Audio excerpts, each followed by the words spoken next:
ونستعينه ونستغفره ونعوذ بالله من شرور أنفسنا ومن سيئات أعمالنا من يهده الله فلا مضل له ومن يضلل فلا هادي له وأشهد أن لا إله إلا الله وأشهد أن محمدا عبده ورسوله أما بعد فأعوذ بالله من الشيطان الرجيم بسم الله الرحمن الرحيم يا أيها الذين آمنوا اتقوا الله حق تقاته ولا تموتن إلا وأنتم مسلمون يا أيها الناس اتقوا ربكم الذي خلقكم من نفس واحدة وخلق منها زوجها وبث منهما رجالا كثيرا ونساء واتقوا الله الذي تساءلون به والأرحام إن الله كان عليكم رقيبا يا أيها الذين آمنوا اتقوا الله وقولوا قولا سديدا يصلح لكم أعمالكم ويغفر لكم ذنوبكم ومن يطع الله ورسوله فقد فاز فوزا عظيما أما بعد فإن خير الحديث كتاب الله وخير الهدي هدي محمد صلى الله عليه وسلم وشر الأمور محدثاتها وكل محدثة بدعة وكل بدعة ضلالة وكل ضلالة في النار أما بعد فأعوذ بالله من الشيطان الرجيم ولقد خلقنا الإنسان ونعلم ما توسوس به نفسه ونحن أقرب إليه من حبل الوريد إذ يتلقى المتلقيان عن اليمين وعن الشمال قعيد ما يلفظ من قول إلا لديه رقيب عتيد وجاءت سكرة الموت بالحق ذلك ما كنت منه تحيد ونفخ في الصور ذلك يوم الوعيد وجاءت كل نفس معها سائق وشهيد لقد كنت في غفلة من هذا فكشفنا عنك غطاءك فبصرك اليوم حديد وقال قرينه هذا ما لدي عتيد ألقيا في جهنم كل كفار عنيد مناع للخير معتد مريب الذي جعل مع الله إلها آخر فألقياه في العذاب الشديد قال قرينه ربنا ما أطغيته ولكن كان في ضلال بعيد قال لا تختصموا لدي وقد قدمت إليكم بالوعيد ما يبدل القول لدي وما أنا بظلام للعبيد يا أيها الذين آمنوا كلوا من طيبات ما رزقناكم واشكروا لله إن كنتم إياه تعبدون تمام تعریفیں بزرگی اور بڑائی اس اللہ وحدہ لا شریک کے لیے ہے جس نے اس ساری کائنات کو پیدا کیا. درود اور سلام ہو رحمت للعالمین صلی اللہ علیہ وسلم پر جنہوں نے اس دین کو بڑی ہی محنت اور مشقت کے ساتھ پہنچایا. صحابہ اکرام رضوان اللہ علیہم اجمعین، تابعین، تبع تابعین اور تمام مؤمن مرد اور عورتوں پر اللہ کی رحمت اور اس کی سلامتی ہو آمین. محترم بزرگوں، اسلامی بھائیوں، عزیز بچوں اور قابل احترام میری ماں اور بہنوں، اسلام کی خصوصیات میں سے ایک خصوصیت یہ ہے کہ اسلام انسان کی جسمانی زندگی کو نظر انداز نہیں کیا. انسان کی جسمانی زندگی اور جان کی حفاظت، صحت کی حفاظت اور اپنی جسمانی ساخت کو پروان چڑھانے کی طرف اسلام کی تعلیمات ہیں.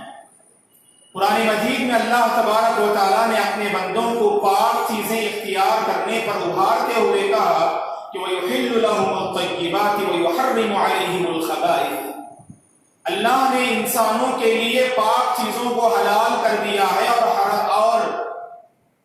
جو خبائث ہیں، جو گندی چیزیں ہیں، جو نجس چیزیں ہیں، اللہ نے انہیں انسانوں کے حق میں، خصوصاً مسلمانوں کے حق میں اللہ نے انہیں حرام قرار دیا ہے. جہاں پاک چیزوں کو اپنانے اور پاک چیزوں کو اختیار کرنے کی مذہب اسلام تعلیم دیتا ہے تو وہیں پر حلال کمائی اور مال حاصل کرنے کے سلسلے میں جائز اور حلال راستہ اپنانے کی طرف توجہ دلاتا ہے. کہا اللہ نے قرآن مجید میں یا ایھا الذین آمنوا لا تأکلوا اموالکم بینکم بالباطل الا ان تکون تجارہ. ایمان والوں تم آپس میں ایک دوسرے کا مال ناحق طریقے سے نہ کھایا کرو. مال کمانا چاہیے. رسول اللہ صلی اللہ علیہ وسلم سے سوال کیا گیا ای الکسب اطیب یا رسول اللہ، اے اللہ کے رسول سب سے اچھی اور بہترین کمائی کون سی ہے؟ تو آپ نے فرمایا عمل الرجل بیدیہ،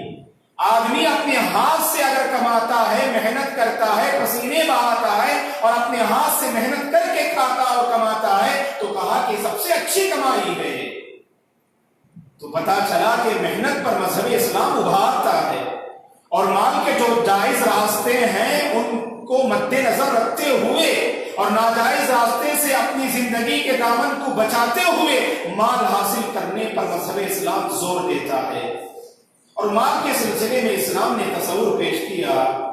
کہ مال ہوں کہ یا اولاد یہ دنیا کی زیب و زینت کا باعث ہوا کرتے ہیں. انما المال والبنون زینت الحیات الدنیا.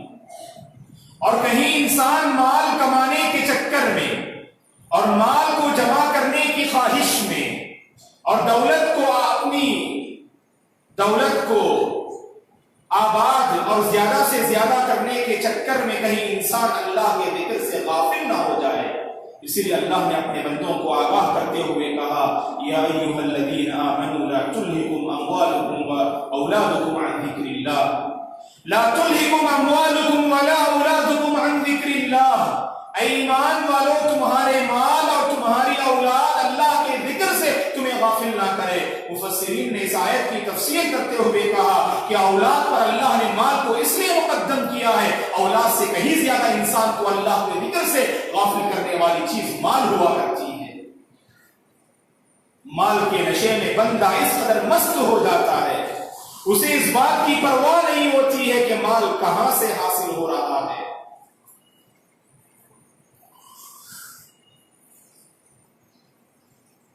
انما اموالکم واولادکم فتنہ، اللہ نے کہا. اللہ کبھی مال سے آزماتے ہیں، کبھی اللہ اولاد سے آزماتے ہیں. اہل علم نے کہا کہ آزمائش کی دو قسمیں ہیں. الابتلاء ينقسم الى قسمين، الابتلاء بالشر وهو مناط الصبر، والابتلاء بالخير وهو مناط الشکر. آزمائش کی پہلی قسم تو یہ اللہ کبھی شر سے آزماتے ہیں، کبھی دولت چھین کر آزماتے ہیں، اور شر اور دولت چھین کر اگر اللہ آزماتے ہیں یہ صبر کا متقاضی ہے. اور کہا کہ والابتلاء بالخير وهو مناط الشکر، اللہ کبھی دے کر آزماتے ہیں، اللہ کبھی خیر کے ذریعے سے آزماتے ہیں. زندگی میں کامیابی پر کامیابی نصیب ہو رہی ہے، مسرت پر مسرتیں آپ کی زندگی میں لاحق ہو رہی ہیں. کہیں یہ نہ سمجھ لینا یہ مسرتیں، یہ کامیابیاں، یہ دولتیں کہیں آپ کو اللہ تبارک و تعالیٰ کے ذکر سے غافل نہ کر دیں. بلکہ اللہ دولت اس لیے دیتے ہیں، کامیابی سے اس لیے اللہ ہمکنار کرتے ہیں، زندگی میں خوشی کے مواقع اس لیے آتے ہیں کیونکہ یہ حالات اور واقعات شکر کے متقاضی ہیں. تو پتا چلا کہ بندے کو مال کے معاملے میں بہت محتاط ہونا چاہیے. تاریخ گواہ ہے دوستو، بہت ساروں کے قدم مال کے حوالے سے پھسلتے ہیں اور بہت سارے لوگوں کے قدم اگر صحیح راستے سے ہٹے، انہوں نے اپنے ایمان کا سودا کیا، کلمہ حق کو انہوں نے انکار کر دیا اور اپنے باطل پر اگر گامزن رہے تو اس کی وجوہات میں بنیادی وجہ یہ ہے کہ مال کا نشہ رہا ہے. اسی لیے قرآن مجید میں اللہ نے کہا الہاکم التکاثر، کثرت نے تمہیں غافل کر دیا،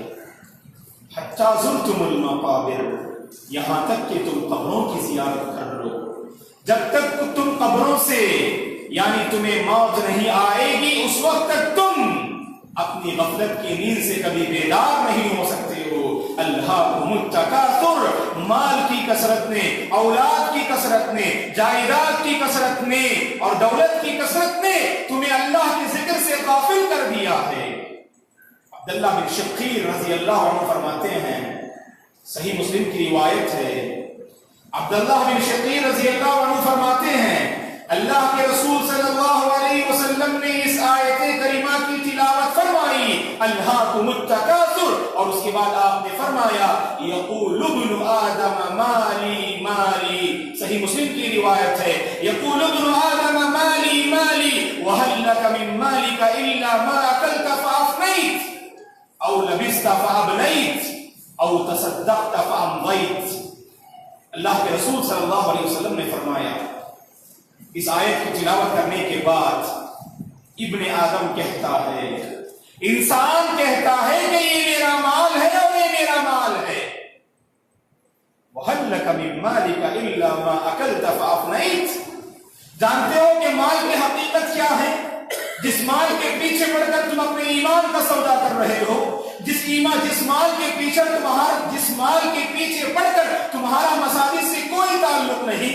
جس مال کے پیچھے پڑ کر تم اپنے رشتوں کا خون کر رہے ہو، جس مال کے پیچھے پڑ کر تم اپنوں سے دور ہو رہے ہو، جانتے ہو کہ اس مال کی کیا حقیقت ہے؟ کہا کہ وَهَلْ لَكَ مِن مَالِكَ إِلَّا مَا أَكَلْتَ فَأَفْنَيْتَ۔ بس مال کا یہی تصور ہے دوست، مال کی یہی حقیقت ہے، جو تم نے کھایا بس وہ چیزیں کھا کر آپ نے فنا کر دیا، او لبست فابلیت،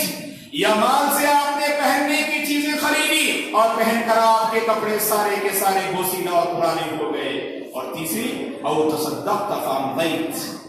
یا تم نے اللہ کی راہ میں اس مال کو خرچ کیا، اللہ کی راہ میں تم نے اس مال کو خرچ کیا، تو گویا کہ یہ تمہارے نام اعمال میں،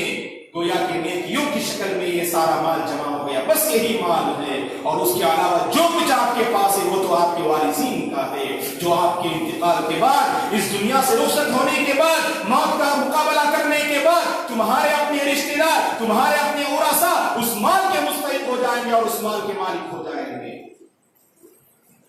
تو مال کے سلسلے میں مذہب اسلام نے تصور پیش کیا ہے دوستو،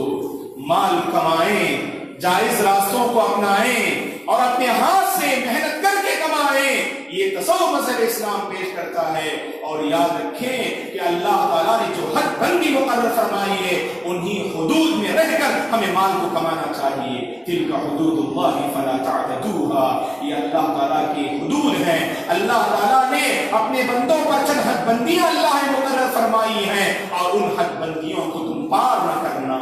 تجاوز نہ کرنا، بلکہ ہر حال میں ان حدود کا پاس و لحاظ رکھنا چاہیے دوستو۔ اسی لیے مذہب اسلام نے مال کے کمانے اور کمانے کے بعد خرچ کرنے کے سلسلے میں بھی اپنے ماننے والوں کو مذہب اسلام واضح تعلیمات فراہم کرتا ہے۔ اور یاد رکھیں، آپ کے پاس جو کچھ مال ہے، بندہ سمجھتا ہے کہ یہ میری اپنی کمائی کا نتیجہ ہے، بندہ سمجھتا ہے کہ میں اس پر اپنا پورا حق رکھتا ہوں، اور جب یہ تصور بندے کے ذہن میں پیدا ہو جائے تو اس مال کا حق ادا کرنے میں وہ کوتاہ نظر آئے گا دوستو۔ قرآن مجید میں اللہ تعالیٰ نے مال کے حوالے سے ایک مشہور واقعہ اللہ نے ذکر کیا ہے سورۃ القصص میں، جس سے ہم میں سے ہر ایک لوگ واقف ہیں۔ قارون کا واقعہ اللہ نے نقل کیا ہے، اس کا تعلق بنی اسرائیل سے تھا۔ قارون کو اللہ تبارک و تعالیٰ نے دولت سے نوازا، ڈھیر ساری دولتیں، ڈھیر ساری جائیداد اور ڈھیر سارے خزانوں کا وہ مالک تھا، اور ایک بڑی جماعت اور لشکر اس کے خزانوں کی چابیاں اٹھایا کرتی تھی، جیسا کہ مؤرخین اور مفسرین نے نقل کیا ہے دوستو۔ اور لوگوں نے اس قارون سے کہا وَأَحْسِن كَمَا أَحْسَنَ اللَّهُ إِلَيْكَ، اے قارون، یہ خزانے، یہ دولتیں، یہ جائیداد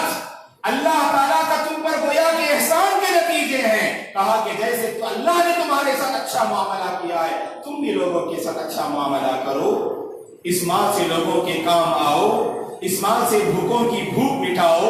اس مال سے محتاجوں کی محتاجی کو دور کرو، اس مال سے تندرستوں کی تندرستی کو دور کرو، اس مال سے ضرورت مندوں کی ضرورت کو پوری کرو۔ کہا کہ جیسے اللہ نے تم پر احسان کیا ہے، اس احسان کا بدلہ یہ ہے کہ تم بھی اللہ کی مخلوق کے ساتھ احسان کا معاملہ کرو۔ وَلَا تَنْسَ نَصِيبَكَ مِنَ الدُّنْيَا، اور تمہاری بھی ضرورتیں ہوتی ہیں، تمہاری بھی خواہشات ہوتی ہیں دنیا میں تم ان کو بھی نہ بھولا کرو، تم اپنی ضرورت بھی پوری کیا کرو، اپنی خواہشات کی بھی تکمیل کیا کرو، لیکن اللہ کے بندوں کی ضرورتوں کو بھولا نہ کرو۔ یہ قوم والوں نے قارون کو سمجھایا دوستو۔ جانتے ہیں کیا کہا قارون نے؟ دولت کے نشے میں، دولت کا نشہ اور دولت کے نشے میں مست ہو کر جس کا نتیجہ ہم تکبر دیکھتے ہیں دوستو، قال انما اوتیتہ علی علم عندی، کہا قارون نے، کہا کہ میں اس خزانے کا مالک اپنے علم کی بلبوتے پر ہوا ہوں، اپنے علم کی بنیاد پر میں اس خزانے کا مالک ہوا ہوں۔ یہ کوئی اللہ کا کوئی کرم نہیں ہے، نعوذ باللہ، یہ کوئی اللہ کا احسان نہیں ہے، یہ میری اپنی صلاحیت، یہ میری اپنی طاقت، یہ میرے اپنے علم کا نتیجہ ہے جو اتنے بڑے خزانے کا میں مالک ہوا ہوں۔ تو پتہ چلا جب انسان مال کے نشے میں مست ہوتا ہے، سامنے والے کے جذبات کی اس کے پاس کوئی قدر نہیں ہوتی۔ کتنے ایسے معاشرے کے افراد ہیں وہ اپنے ماضی کو بھول جاتے ہیں، جب اللہ دولت سے نوازتا ہے تو معاشرے کے کمزور اور حقیر لوگوں، معاشرے کے کمزور اور غریب لوگوں کو حقیر نگاہ سے دیکھنے لگتے ہیں دوستو۔ تو پتہ چلا مال کا ایسا نشہ ہوتا ہے جس میں انسان سامنے والے کو حقیر سمجھنے لگتا ہے، تکبر اور فخر و غرور اس بندے کے دل میں پیدا ہونے لگتا ہے۔ سمجھ لیجئے اگر مال کے نتیجے میں یہ تصور اگر آپ کے دل میں پیدا ہو، مذہب اسلام اس تصور کو کبھی برداشت نہیں کرتا ہے دوستو۔ اللہ کے بندوں کی ضرورت کا خیال رکھنا چاہیے، اور اسی لیے قرآن مجید میں اللہ نے مال کے حوالے سے کہا وَمِمَّا رَزَقْنَاهُمْ يُنْفِقُونَ، ہم نے جو بندوں کو مال عطا کیا ہے اس میں سے وہ خرچ کرتے ہیں، اللہ سے ڈرنے والے بندے۔ ذَلِكَ الْكِتَابُ لَا رَيْبَ فِيهِ هُدًى لِّلْمُتَّقِينَ الَّذِينَ يُؤْمِنُونَ بِالْغَيْبِ وَيُقِيمُونَ الصَّلَاةَ وَمِمَّا رَزَقْنَاهُمْ يُنْفِقُونَ۔ اللہ سے ڈرنے والے بندوں کی یہ پہچان ہے، اللہ نے جو مال انہیں عطا کیا ہے اس مال سے وہ دوسروں کا تعاون کرتے ہیں، اس مال سے وہ دوسروں کی ضرورت پوری کرتے ہیں، اس مال سے وہ دوسروں کا خیال رکھتے ہیں دوستو۔ ہم نے جو عطا کیا، اللہ نے کہا، پتہ چلا یہ مال تو اللہ کا ہے، اس مال کی ملکیت پر، اس مال پر اگر کسی کا قبضہ ہے اور کسی کی ملکیت ہے تو صرف اللہ تبارک و تعالیٰ کی ہے۔ سارے مال اور ساری جائیداد اور ساری دولت کا مالک حقیقی صرف اللہ تعالیٰ کی ذات ہے۔ اسی لیے اللہ نے کہا انفقوا مما رزقناکم، ہم نے جو مال تمہیں عطا کیا اس میں سے خرچ کرو۔ بندے کے ذہن میں جو تصور ہوتا ہے یہ میری اپنی کمائی، میری اپنی صلاحیت کا نتیجہ ہے، اللہ تعالیٰ اس تصور کو دور کرتے ہوئے کہتے ہیں جو مال تمہارے قبضے میں ہے یہ تو وقتی طور پر تم اپنے قبضے میں لیے ہوئے ہو، اس مال کا حقیقی اگر مستحق، اگر مالک اگر کوئی ہے تو صرف اللہ تبارک و تعالیٰ کی ذات ہے۔ بندے کو ہمیشہ اس تصور کو ذہن میں لیے ہوئے زندگی بسر کرنے کی ضرورت ہے۔ مال کے سلسلے میں دوستو مذہب اسلام نے ہمیں واضح تعلیمات دی ہیں۔ جو مال آپ کے پاس ہے اور جتنی آپ طاقت رکھتے ہو اسی قدر تم دوسروں کو عطا کرو، اور اپنا بھی خیال کرو، اپنے گھر بار کا بھی خیال رکھو، اپنے رشتہ داروں کا بھی خیال رکھو، اور اپنے معاشرے کی ضرورت مند لوگوں کا بھی خیال رکھنا چاہیے۔ کہا کہ وَمَا أَنفَقْتُم مِّن شَيْءٍ فَهُوَ يُخْلِفُهُ، جو کچھ تم خرچ کرتے ہو اللہ تعالیٰ اسے تمہارے نام اعمال میں جمع کر کے رکھتے ہیں۔ نیکیوں کی شکل میں اللہ تعالیٰ تمہارے صدقہ و خیرات کو اللہ جمع کر کے رکھتے ہیں۔ اور آپ کو معلوم ہونی چاہیے اگر بندہ اپنے گھر والوں پر خرچ کرتا ہے تو اس خرچ کے نتیجے میں بھی اللہ تعالیٰ اسے اجر سے مالا مال کرتے ہیں۔ اپنی بیوی بچوں کا، اپنے گھر والوں کا، اپنے ماں باپ کا اور اپنے رشتے دار کا خیال اس لیے رکھتا ہے کیونکہ اللہ کا فرمان، اللہ کا حکم ہے، اس لیے اپنی بیوی پر خرچ کرتا ہے، اس لیے اپنے گھر والوں پر خرچ کرتا ہے، اس لیے اپنے ماں باپ پر خرچ کرتا ہے۔ تو اللہ کے رسول نے فرمایا ایسے بندے کو رب العالمین دگنا اجر عطا فرماتے ہیں، ایک طرف صدقہ کرنے کا اور دوسری طرف اپنی رشتہ داری کا پاس و لحاظ رکھنے کا، دو اللہ تعالیٰ ایسے بندے کو اجر و ثواب عطا کرتے ہیں۔ دوستو اللہ نے ایک طرف صدقہ و خیرات کا سسٹم اللہ نے جاری کر کے رکھا ہے تاکہ ہر کوئی اس میں حصہ لے سکے، کیونکہ معاشرے کے سارے افراد زکوٰۃ تو نہیں دے سکتے ہیں اور زکوٰۃ دینے کی طاقت ہر کسی کی بس کی بات نہیں ہوتی ہے، لیکن معاشرے کے وہ احباب اور افراد جن کا مال